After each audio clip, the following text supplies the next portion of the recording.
নমস্কার, আমি সুদীপ্ত। রংধনু গার্ডেনে সবাইকে স্বাগত জানাই। এই বাগানেই আজ থেকে 7-8 মাস আগে এসেছিলাম, আর প্রত্যেকটা গাছে ধরেছিল অসংখ্য আম।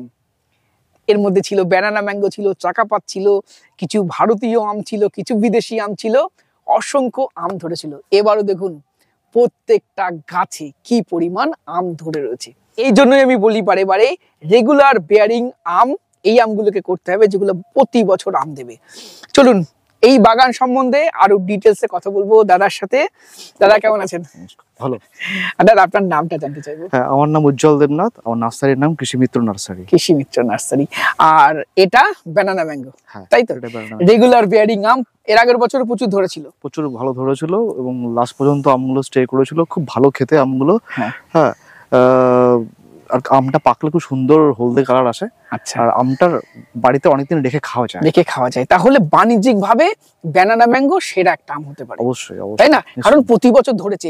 এর আগের বছর যে পরিমাণ আম দেখেছিলাম, আবার এই বছর দেখছি কি পরিমাণ, কোনো ডগা বাদ নেই, তাই না দাদা?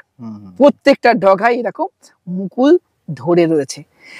এই সময় এই মুকুল আসলে কি পরিচর্যা করতে হবে সমস্ত কিছু ভিডিওতে আমরা দেখবো। তার আগে চলুন কিছু ভ্যারাইটি আমরা একটু দেখিনি, কি কি মানের গাছ এখানে রয়েছে। এই গাছটার তলায় আমরা দাঁড়িয়েছি, দেখুন কতটা বড়। আর গাছগুলোর ডগা দেখে বুঝতে পারছি যে এগুলো ব্রাঞ্চ কাটা হচ্ছে, তাই না? চারা তৈরি করা হচ্ছে। আচ্ছা, কি গাছ এটা? এটা হলো গৌরমতি। গৌরমতি, এটা একটা খুব ভালো জাত, লেট ভ্যারাইটি নাম, অত্যন্ত সুস্বাদু খেতে। আচ্ছা দাদা, এটা হলো পুষা সুরিয়া ভ্যারাইটি। পুষা সুরিয়া আমাদের পুষা ইনস্টিটিউটে তৈরি একটা আম, সেরা জাত বলতে পারে। রেগুলার বেয়ারিং আম হবে, ডুয়াব প্রকৃতির আম হবে। দেখুন ছোট্ট গাছ, কতটুকু হবে, 5.5 ফুট হাইট, কত ঝোপালো হয়েছে আর কত মুকুল এসেছে। দাদা এটাও তো ব্রাঞ্চ কাটা, চারা করা আছে। আচ্ছা, আর এটা অবশ্যই রাখুন, এটা বাণিজ্যিক ভাবে করতে পারেন, এটা ছাদ বাগানে করতে পারেন। দাদা এই যে মুকুল এসছে, এটা হলো গিয়ে গুজরাটের একটা বিখ্যাত ভ্যারাইটি, ওখান থেকে চারা আনা করেছি। এটা হলো কেশর ভ্যারাইটি। কেশর মুকুল এসছে। আমগুলো খুব সুন্দর খেতে। হ্যাঁ, মানে অসাধারণ, খুব বড় হয় না সাইজটা, কিন্তু আম সুন্দর খেতে, মানে খুব সুন্দর খেতে। কেশর, আলফানসো, এটা পৃথিবী বিখ্যাত আম।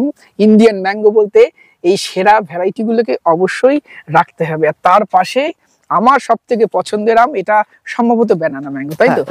অনেকে আবার মহাচানক বলে থাকেন, কনফিউজড হবেন না, মহাচানক ব্যানানা একই আম। আর দাদা এর কি চারা রাখছেন তো? হ্যাঁ, এই চারা তো অবশ্যই, এই চারা সবার কাছেই পেয়ে যাবেন, খুবই অ্যাভেলেবল চারা। হ্যাঁ, আর এটা অত্যন্ত সহজে এই ব্যানানা ম্যাঙ্গোটা করা যায়, কারণ এটাতে ড্রপিং অনেক কম, তাই না দাদা? ড্রপিং অনেক কম, খেতে খুব ভালো, রেগুলার বেয়ারিং, ডুয়াব প্রকৃতির সব গুণ এর মধ্যে রয়েছে। আচ্ছা দাদা, একটু জানতে চাইবো, এই মুকুল আসলে কি পরিচর্যা করছেন মেনলি এই সময়গুলোতে? দেখুন, মুকুল আসার আগে আমরা এর মধ্যে ফাঙ্গিসাইড স্প্রে দিয়েছি। আচ্ছা, ঠিক আছে। আর মুকুল আসার পরে ফাঙ্গিসাইড নিচ্ছি না, একবার গুটি যখন সেট হয়ে যাবে তখন এর মধ্যে আবার ফাঙ্গিসাইড, কীটনাশক এগুলো নেবো। এগুলো দিতে হবে, তাই তো? সেচটা যাতে কম না হয় সেই বিষয়টা খুব খেয়াল রাখতে হবে, কারণ সেচ যদি কম হয় কিন্তু এর ঝরে যাওয়ার সম্ভাবনা থাকবে। তাহলে মুকুলের ফুলগুলো যখন ফুটবে তার আগে একবার কীটনাশক ফাঙ্গিসাইড স্প্রে করেছেন। এখন যেহেতু ফুল ফুটে গেছে, এখন কোনো স্প্রে দেওয়া যাবে না, তাই তো? আর দেখতেই পাচ্ছি জলসেচ করেছেন। তাহলে প্রথম অবস্থায় মুকুল আসার আগে জল কম দিতে হবে, মুকুল বেরিয়ে গেলে গাছে জলসেচের ব্যবস্থা করতে হবে, না হলে গুটি ঝরতে শুরু করবে, তাই না? আচ্ছা, আর একটা জিনিস দেখাই আপনাদের, দর্শক বন্ধুরা একটু এইদিকে দেখান। মুকুল যখন এইরকম পজিশনে চলে আসবে, ধরুন এটাতে দেখতে পাচ্ছি পাউডারি মিলডিউ একটু লেগেছে, এই যে সাদা সাদা পাউডারি মিলডিউ। এই সময় পাউডারি মিলডিউ এর হাত থেকে বাঁচাতে গেলে, মুকুলের ফুলগুলো থেকে যখন গুটি সেট হতে শুরু করবে, আপনারা চেষ্টা করবেন সালফার জাতীয় কোনো ফাঙ্গিসাইড প্রয়োগ করা। তাহলে এই পাউডারি মিলডিউ এর উপদ্রব থেকে বাঁচানো যাবে। এই পাউডারি মিলডিউ একবার হলে, দেখেন এখানে একটা এই দেখুন, এই ব্রাঞ্চে দেখুন একদম সাদা সাদা হয়ে গেছে, এটা হলো পাউডারি মিলডিউ। এই পাউডারি মিলডিউ এর হাত থেকে গাছকে রক্ষার জন্য সালফার জাতীয় কোনো ফাঙ্গিসাইড প্রয়োগ করতে হবে। বিশেষত আর্লি যদি মুকুল আসে, এই সমস্যাটা বেশি দেখা দেয়। বিষয়টা আমার অজানা ছিল, আমি জেনে নিলাম আপনার কাছ থেকে। কারণ আপনি অনেক বছর ধরেই কাজকর্ম করছেন। আমার বাগান খুব পুরনো না, 3 বছর 3.5 বছরের, কিন্তু আপনার কালেকশন আমার ভীষণ ভালো লেগেছে। এবং ভালো লেগেছে দাদা, এই নার্সারি থেকে চারা প্রোভাইড করেন, কিন্তু চারা তখনই করেন গাছে যখন ভালো করে আম ধরে। এই দেখুন, এই যে মুকুলটা আমি হাতে ধরে আছি, এই মুকুলটা কিন্তু ফোটেনি। এই মুকুলে এই মুহূর্তে কিন্তু ফাঙ্গিসাইড বা পেস্টিসাইড এগুলো ব্যবহার করা যাবে, ব্যবহার করতে হবে, তাই না? কিন্তু এর উপরে যে মুকুলটা রয়েছে এটা কিন্তু ফুটে গেছে। এইরকম যদি সিচুয়েশন আসে সেক্ষেত্রে কিন্তু আপনি ফাঙ্গিসাইড বা কীটনাশক এগুলো ব্যবহার না করাই ভালো, তাহলে আপনার ওই পরাগায়নটা মৌমাছি প্রজাপতি কম আসে, পরাগায়ন কম হবে। আবার যখন গুটি সেট হয়ে যাবে তখন করতে হবে, তাই না? হ্যাঁ। আচ্ছা দাদা খুব সুন্দর করে বলে দিলেন। আর ব্ল্যাক স্টোনে এটাতে যদি টেস্টি আম হয় তাহলে কিন্তু চারা করতে হবে। হ্যাঁ অবশ্যই অবশ্যই। আমি খাইনি এখনো, এবছর প্রথমবার মুকুল এসেছে। এটা ছোট গাছ, এটা অরুণিকা একটা সেরা ভ্যারাইটি। দেখুন ছোট গাছ দেখেই বোঝা যাচ্ছে। আর প্রত্যেকটা ডগায় পিছনে একটা গাছ রয়েছে আপনার। আচ্ছা, ওটার এই যে ভ্যারাইটিটা রয়েছে এটা বলে দিচ্ছি, এটা হলো রেড আইভরি ম্যাঙ্গো বা চিয়াংমাই ম্যাঙ্গো। গত বছর এসেছিল বাগানে, অনেক বড় বড় আম হয়েছিল। যদিও আমগুলো মিষ্টি তো একটু কম, কিন্তু দেখতে খুবই সুন্দর লাগে যখন ধরে, কালারটা খুব সুন্দর আসে। হ্যাঁ, তো হচ্ছে শৌখিন আম, মিষ্টতা একটু আম কম কিন্তু সাইজে অনেক বড়, এবং আমটা বিদেশে স্যালাডের সাথে মানুষ খায় এবং কাঁচাতেও মিষ্টি, যে কারণে অনেকে স্যালাডের সাথে এই আমটা খায়। তবে পাকলে আহামরি মিষ্টি হয় না, দেখতে সুন্দর আর অনেক বড়। আচ্ছা, এবার আপনাদের দেখাই আমার খাওয়া সেরা বিদেশি আমগুলোর মধ্যে একটা। দাদা বলুন নামটা। এই আমটার নাম হলো কিং অফ চাকাপাত। আমরা আম খেয়েছি, খুবই সুন্দর আম, ভালো ধরেছিল। এবছরও খুব সুন্দর মুকুল এসছে আমগুলোতে, মানে এত মুকুল এসছে সব আম ধরলে তো গাছই ভেঙে যাবে, ঠিক আছে। কিন্তু এখানে দেখতে পাচ্ছি অনেক গুটি সেট হতে শুরু করেছে।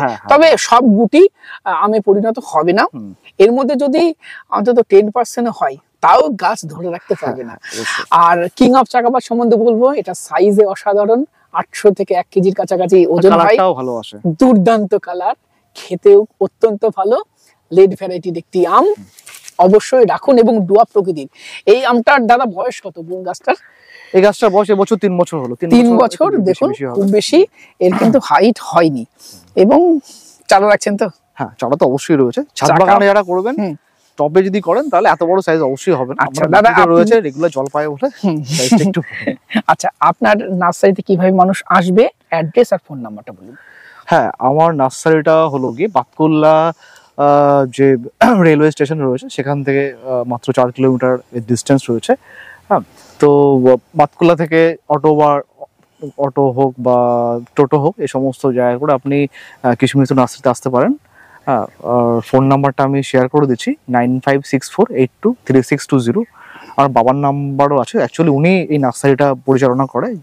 হ্যাঁ, ওনার হলো 9564224347। মন্টু ভূষণ দেবনাথ, অনেকেই চেনে। মন্টু কাকু বললে অনেকেই চেনেন। ড্রাগন চাষ, কুল চাষ, আর এই মুহূর্তে গোল্ডেন এইট পেয়ারা করেছে এবং আমরা চারাও তৈরি করছি। আমরাও চেষ্টা করব গোল্ডেন এইটের বাগানটা তুলে ধরার। ঠিক।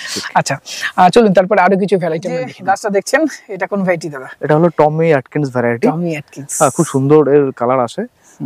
খেয়েছিলাম গত বছর আমটা, যথেষ্ট ভালো খেতে। মানে মিষ্ট দিক থেকে খুব মিষ্টি না, কিন্তু এভারেজ মিষ্টতা, অ্যারোমাটা ভালো, তাই না? এবং প্রচুর ধরে, প্রতি বছর ধরে, এবং দেখতে খুব সুন্দর দেখতে, তাই না? দেখেই মন ভরে যায়। এবং ডুয়া প্রকৃতির গত বছর ভালো ধরেছিল, প্রত্যেকটা ডালেই মুকুল দেখতে পাচ্ছি। ভালো মুকুল এসেছে। দাদা চারা আছে তো? অবশ্যই পেয়ে যাবেন। তার পরে দেখাই অত্যন্ত পরিচিত একটা আম, অল টাইমের মধ্যে বলবো সবথেকে আমার খাওয়া সেরা অল টাইম আম, কাটিমন, তাই তো? হ্যাঁ, এটা কাটিমন আম। এবং দেখুন প্রচুর মুকুল এটাতে ধরেছে। গাছটা যদিও অনেক বেশি বড় নয়, অল্প দিনেই এটাতে মুকুল আসে। আর পিছনের গাছগুলো দেখুন মুকুলে ভেঙে পড়ছে। চলুন সেগুলো একটু দেখাই আপনাদের। দেখুন এই আম বাগানের যেদিকে তাকানো যায় সেদিকেই অসংখ্য মুকুল দেখা মিলছে। আর গন্ধ, যেটা তো আমি আপনাদের দেখাতে পাচ্ছি না, কিন্তু সত্যি গন্ধে, আমের মুকুলের গন্ধে মো করছে। সমস্ত আমের মুকুলগুলো ফুটতে শুরু করেছে। আর আশা করা যায় অসংখ্য আম ধরবে। আম ধরলে সবগুলো আপনাদের সামনে শেয়ার করব। আর এই কৃষি মিত্র নার্সারি থেকে আপনারা চারা পারচেস করতে পারেন, অথেন্টিক চারা হবে। আমি চারা গাছগুলো দেখেছি এবং দেখেছি এই আম থেকে সায়ন নিয়ে কাটিং করে দাদা করেছেন, তাই তো? অবশ্যই। এখানে ব্যানানা ম্যাঙ্গো আমার সব থেকে পছন্দের আম। বিদেশি আমগুলোর মধ্যে সব থেকে ভালো বাণিজ্যিক বলে মনে হয়েছে এই ব্যানানা, ঠিক তো দাদা? অবশ্যই। কেউ যদি বাণিজ্যিক বাগান করতে চান আমের, এই ব্যানানা ম্যাঙ্গো অবশ্যই করতে পারেন, কারণ এই আমটা রেগুলার বেয়ারিং, প্রতি বছর ধরছে, খেতে ভালো, আমের সাইজ ভালো, তাই না? 300-400 গ্রামের কাছাকাছি সাইজ হচ্ছে, এবং এর কিপিং কোয়ালিটি ভালো, রেখে খেতে পারবেন, এবং মার্কেটে যথেষ্ট চাহিদা। বিক্রি করেছেন তো? হ্যাঁ অবশ্যই বিক্রি। কেমন দাম পেয়েছিলেন? আমি লেট ভ্যারাইটি তো আমি পাকিয়ে বিক্রি করেছিলাম, তো মোটামুটি 70 টাকা 80 টাকা বিক্রি হয়েছে। 80 টাকা? এর আগের বছর 70-80 টাকা, যথেষ্ট যথেষ্ট। তিনটেই 1 কেজি, তাই না? তিনটেই 1 কেজি যদি 80 টাকা করে হয়, প্রায় এক একটা আমের দাম 25-30 টাকার কাছাকাছি, যথেষ্ট ভালো। এদিকে মিয়াজাকি রয়েছে পিছনে, আপনাদের দেখাবো পৃথিবীর সব থেকে দামি আম বলে খ্যাত মিয়াজাকি, তাই তো দাদা? অবশ্যই। পরপর 3-4টে আম, এই গাছটাও মিয়াজাকি সম্ভবত। ওটাও মিয়াজাকি। মিয়াজাকি, এগুলোতেও মুকুল এসছে। আর যদি কালারফুল আম লাগাতে চান, মিয়াজাকির ডিমান্ডও কিন্তু যারা যথেষ্ট, তাই না? হ্যাঁ, আমি সত্যি কথা বলতে মিয়াজাকি আম খুব বেশি বিক্রি করতে পারিনি, কারণ গত বছর আমার 1-2 গাছই ফল এসেছিল, ঠিক আছে?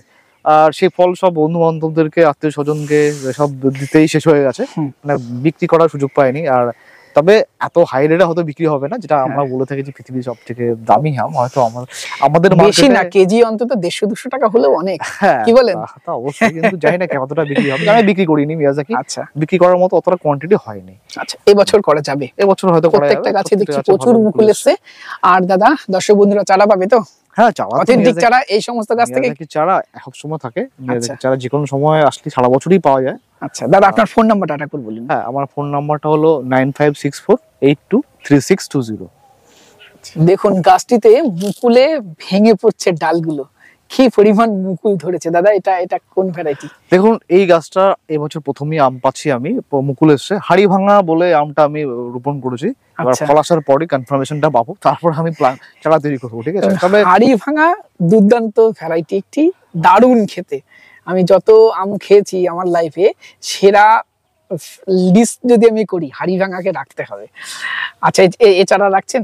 হ্যাঁ, চারা এখনো তৈরি করিনি, তবে এবার তৈরি করবো আর কি, ফল পাইনি যেহেতু তৈরি করিনি। আচ্ছা, তারপরেই দেখাবো আর একটা ভারতীয় আম দাদা। এটা হলো পুষা অরুণিমা। এর ভালো আম ধরেছিল গত বছর, আপনি তো এসেছিলাম।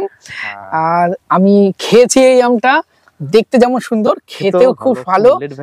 লেট ভ্যারাইটির আম, সবার শেষে পাকবে, টক মিষ্টি স্বাদের, সাইজটা ভালো হবে, প্রায় 400 এভারেজ সাইজ, 400 গ্রাম 450 গ্রাম হবে, এবং প্রতি বছর ধরে, আগের বারও ধরেছে প্রচুর, এই বছরে দেখুন মুকুল কি পরিমাণ হয়েছে। আমাদের দেশীয় পুরনো আমগুলো যেমন ল্যাংড়া, হিমসাগর, এর উপরে আম হয় না, কিন্তু এই আমটার একটাই খারাপ লাগা, সেটা প্রতি বছর ধরে না, তাই না?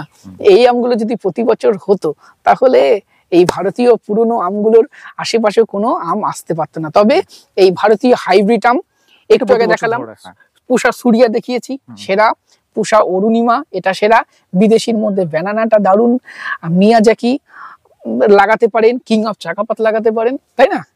আর এই সব চারা আপনারা এই কৃষি মিত্র নার্সারি থেকে পেতে পারেন। দাদা, আপনাদের কৃষি মিত্র নার্সারিতে আমের চারা ছাড়া আর কি কি গাছ বর্তমানে পাওয়া যেতে পারে? দেখুন, আমাদের কৃষি মিত্র নার্সারিতে কুলের সিজনে কুলের চারা পাওয়া যায়। আচ্ছা, যেমন এই মুহূর্তে মিস ইন্ডিয়া কুলের চারা বিক্রি হচ্ছে, আমি চারা বাইরেও পাঠাই, আর লোকালও যে সমস্ত চাষিরা আছে ওরা নিয়ে যায়, উত্তরবঙ্গে দক্ষিণবঙ্গে চারা বাসে পাঠাই।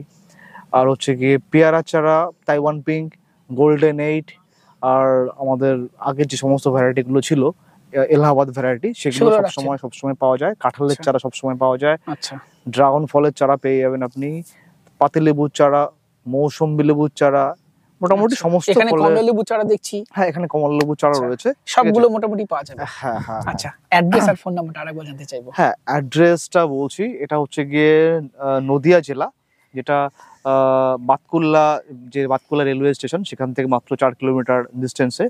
আর শান্তিপুর যে শহরটা আছে, শান্তিপুর থেকেও কাছে, শান্তিপুর থেকেও মোটামুটি আপনার প্রায় 10 কিলোমিটার ডিস্টেন্সে পড়ে। কৃষ্ণনগর থেকেও 12 কিলোমিটার ডিস্টেন্সে পড়ে। জায়গাটার নাম?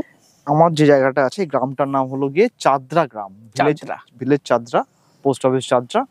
হ্যাঁ, আপনি যদি আসতে চান তাহলে হচ্ছে গিয়ে বাতকুল্লাতে রেলে চেপে যদি আসতে চান, বাতকুল্লা রেল স্টেশনে নেবে হচ্ছে আপনি চাদরা গ্রামে আসবেন, এবং হচ্ছে কৃষি মিত্র নার্সারি বললে সবাই দেখিয়ে দেবে, অসুবিধা নেই। ফোন নাম্বার তো অলরেডি দিয়েছি, ফোন নাম্বারটা একবার বলছি, 9564823620, এটা আমার নাম্বার। আর এই নাম্বারে আপনি ফোন করে যোগাযোগ করুন, অসুবিধা হবে না। আচ্ছা, আর দর্শক বন্ধুরা আজকের প্রতিবেদন কেমন লাগলো কমেন্ট বক্সে লিখে জানাবেন। ভিডিওটি ভালো লাগলে একটি লাইক করবেন, নতুন হলে চ্যানেলটি সাবস্ক্রাইব করে রংধনু গার্ডেনের সাথে থাকবেন। নমস্কার।